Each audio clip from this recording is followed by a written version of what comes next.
我不想回家，我不想回家过年啊！你们做了什么？你们做了什么？你们5个只是看了800个病，还他妈1天4个班，还把我们拖到8个门诊去上班。我不要人，你把那些病人都搞走，躺在地上你都拿走。是别说我们逃命，我们这里也早就等死了，我们就是等死了。我们妹妹常常累都要累死了，天天上班一天。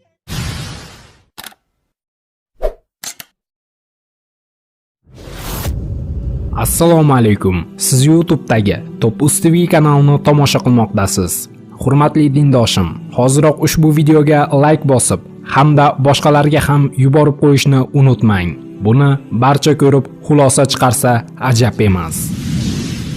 Barchamizga ma'lumki, 2019-yilning oktyabr oyida Xitoy prezidenti shunday deya nutq so'zlagan edi. Dunyoda ushbu buyuk davlatning asosini qimirlata oladigan bironta kuch-qudratni o'zi mavjud emas. Hech qanday kuch Xitoy millatining oldini to'sib yoki to'xtatib tura olmaydi. Ha, chindan ham Xitoy rahbari bu so'zlarni o'ziga ishonch ila aytgan edi. Keling endi Qur'oni Karim oyatlariga yuzlanib ko'ramiz. Alloh taolo iymon keltirmaydiganlarga aytadi: Imkoningiz bor amallarni qilavering. Biz ham amal qiluvchilarmiz. Hud surasi 121-oyat. Mashaalloh, qarang ey odamzod. Alloh taolo va'dasini ustidan so'zsiz chiquvchi yagona zot ekanligiga rad etib bo'lmas darajada yana bir isbot bu. Chunki Xitoydagi virus tufayli Xitoy rahbari kuni kecha xalqiga shunday murojaat qildi. Mamlakatimizda virus tarqalishi tezlashdi. Vaziyat og'ir. Biz kasallikka qarshi kurashni va ularning oldini olishni doimiy ravishda kuchaytirmoqdamiz. Biroq hozir biz jamoat sog'liqni saqlash tizimida jiddiy favqulodda ojizlik qilyapmiz. Biz inqirozga duch keldik. Ha, bu Xitoy rahbarining kuni kecha qilgan nutqidan parcha edi. Endi esa Xitoydagi vaziyatga qaytsak. Xitoyda oxirgi bir kun ichida koronavirusi yuqqan bemorlardan 38 nafari olamdan o'tdi. Shunday qilib bu virusdan vafot etganlarning soni 176 nafarga yetdi. Xitoy Sog'liqni saqlash milliy komissiyasining so'nggi ma'lumotiga qaraganda, koronavirusi yuqish holati bilan bog'liq 7711 ta holat aniqlangan. 12167 kishining ham kasallikka chalingani gumon qilinmoqda. Bundan tashqari Xitoy rasmiylari koronavirusi Tibetga ham yetib borganini tasdiqladi. Shu paytgacha Tibet Xitoyning virusdan xoli yagona hududi bo'lib qolayotgan edi. Qisqa qilib aytganda, Xitoyni virus qopladi. Kecha 29-yanvar kuni Xitoydan tashqarida Avstraliya, Vietnam, Kanada, Malayziya, Birlashgan Arab Amirliklari, Singapur, Saudiya Arabistoni, AQSh, Tailand, Fransiya, Janubiy Koreya va Yaponiyada jami 50 dan ortiq kishida koronavirusi aniqlandi. Eslatib o'tamiz, bu sonlar aslida bundanda yuqori bo'lishligi mumkin. Nega unda hamma 100-200 kishigina o'ldi demoqda, deydigan bo'lsangiz, buning sababi birinchidan dunyoda vahima ko'tarilmasligi, ikkinchidan Xitoyda so'z erkinligi yo'qligi uchun barcha Xitoy hukumatı bergan ma'lumotnigina tarqatib o'tiribdi. Ammo internet tarmoqlarida Xitoy ichidan olingan xitoylik hamshirani video murojaati paydo bo'ldi. Ya'ni bugun yer yuzida kimda kim meni ko'rayotgan bo'lsa, mening ismim Ova. Uxandagi kasalxonada hamshira bo'lib ishlayman. Men koronavirus tarqalgan markaziy hududda yashayman. Men sizlarga Xitoydagi haqiqiy ahvolni yetkazmoqchiman. Hozir Uxanda sizlar eshitgandek 4,5 ming emas, 90 mingdan ortiq odam kasallangan. Kimdir koronavirusi bilan kasallansa va uni darhol izolyatsiya qilmasa, u kamida 14 odamga yuqtiradi. Biz uyimizga ham bormasdan shu yerdamiz. Biroq oilamiz bilan birga bo'lgimiz keladi. Kimda kim meni ko'rayotgan bo'lsa, ko'chaga chiqmang. Yangi yil tadbirlari uyushtirmang. Men sizga Hubey va Uxandagi ahvolni yetkazyapman. Kim agar ijtimoiy tarmoqlardan bizni ko'rayotgan bo'lsa, Iltimos, ahvolimizni hukumatga yetkazing. Bizga niqob, ko'zoynak va himoya kostyumlari yetkazib berishsin. Kasallanib o'lib ketishni xohlamaymiz. Yashagimiz kelyapti. Iltimos, bizga yordam beringlar. Biz hozir o'zimiz kurashyapmiz, ammo ahvolimiz juda og'ir. Iltimos, ko'chaga chiqmang. Hozirgi Xitoydagi asl vaziyatni hukumat sir saqlayapti.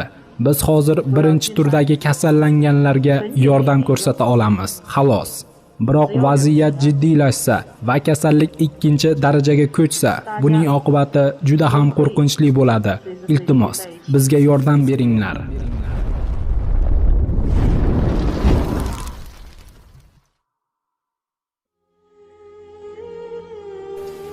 Allohga suyanishlik kerak, birodarlar. Allohga. Biz o'zimizga suyanib qo'yamiz ba'zida. Firavun nimasiga suyangan edi? Orqada qo'shini bilan kelayotgan Firavun o'zini askariga, o'zini quvvatiga, o'zini podshohligiga. Natija nima bo'ldi? Hech qancha vaqt o'tmadi, Musa alayhissalom va u zot bilan birga bo'lganlar najotga chiqdi. Firavun dengizga g'arq bo'ldi. Allohga suyangan qalb bilan boshqa narsaga suyangan qalb barobar bo'ladimi?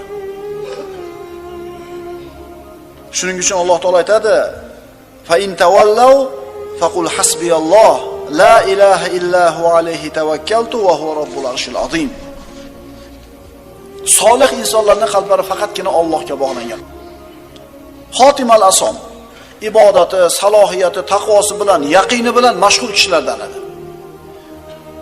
Martabasi oliy edi. Qanday qilib yetdingiz bu martabaga deb so'rashganida 4 ta narsani aytdi. Birodarlar, agar shu 4 ta narsagachi chiroyli suratda amal qila olsak, ishoninglar, dunyo va oxiratimiz zo'r bo'lib ketadi. Tirikchiligimiz va maishatimiz zo'r bo'lib ketadi. Qalbimiz va jasadimiz zo'r bo'lib ketadi. Nima so'zlar edi u? Quloq solaylikchi.